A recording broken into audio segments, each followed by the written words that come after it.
One of the most important things we can do from this position in the Senate is help people that are struggling or facing challenges. And that's always rewarding in our ability to help them when we can. Called the strongest storm to hit the United States in a quarter-century. Hours away from the hurricane making landfall. You just think to yourself, what must it feel like for these families? The feeling that one must have to see that they're home. Just a week ago was a place where you had all these incredible memories, and overnight it's destroyed. Marco Rubio's staff from across the country going door to door in Panama City to ask residents how they can help. Our ability to provide assistance to people, that's one of the things we said our office would be about if we had another one of these happen to us, and we had two. So far, I have not heard of anything the state government has asked for that the federal government has not stepped forward to provide. The news coverage, and I'm not criticizing them, but they come in, they cover it for a week, 2 weeks, and then they leave. And what's left behind are real people. Senator Marco Rubio elaborating on his plans for gun safety in the wake of the Parkland massacre. In the case of a tragedy like Parkland, we met with so many of the families and parents, and we're able to come up here and get past the Stop School Violence Act that puts in place what I believe is the best way to prevent these, and that is identifying people who can do this before they do it and stopping them. The measure has bipartisan support. One of the things that motivates me about being here is that we are able to have an impact on major public policy, whether it's on foreign affairs, national and domestic issues such as the dignity of work and rebuilding our economy to work for everyday people, or Florida-specific issues.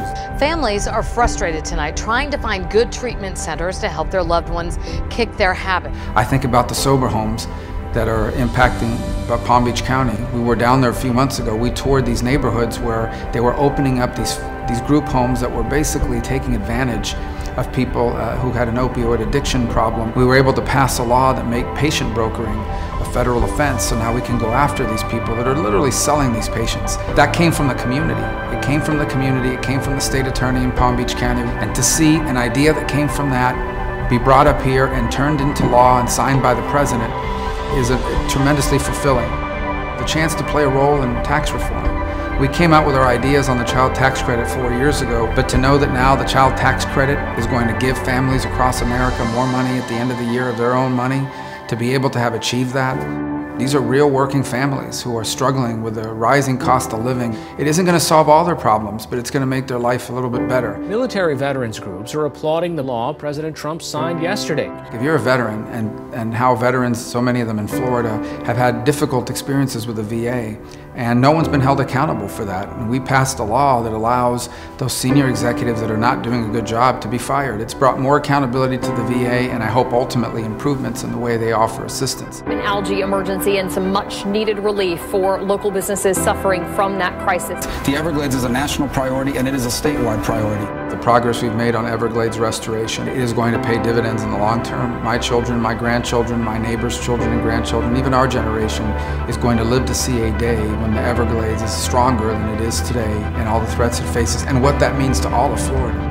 I look back with great pride at the role we were able to play in voting for Supreme Court justices, two people who I believe will apply the Constitution as it was originally intended. It's something, one of the reasons I wanted to be in the Senate is I think that's such an important role to play. I frankly, in all due respect, know of no other office that spends more time or energy on outlining human rights. Time and again, I'm proud of the fact that our office has been a voice on behalf of those around the world who have faced these human rights abuses. Democracy is morally superior to autocratic regimes. We should not be afraid to say that. The last 2 years have been the most productive 2 years of my time in public service, but we intend to be able to say the same thing 2 years from now. We're going to build on everything we've done to keep doing more, and as proud as I am of the last 2 years is how excited I am about the next 2 years. Our tomorrow, your tomorrow, will largely be shaped by what we do and by what we fail to do. We have the opportunity to author the greatest chapter in the amazing story of America. Thank you. Thank you very much. Thank you.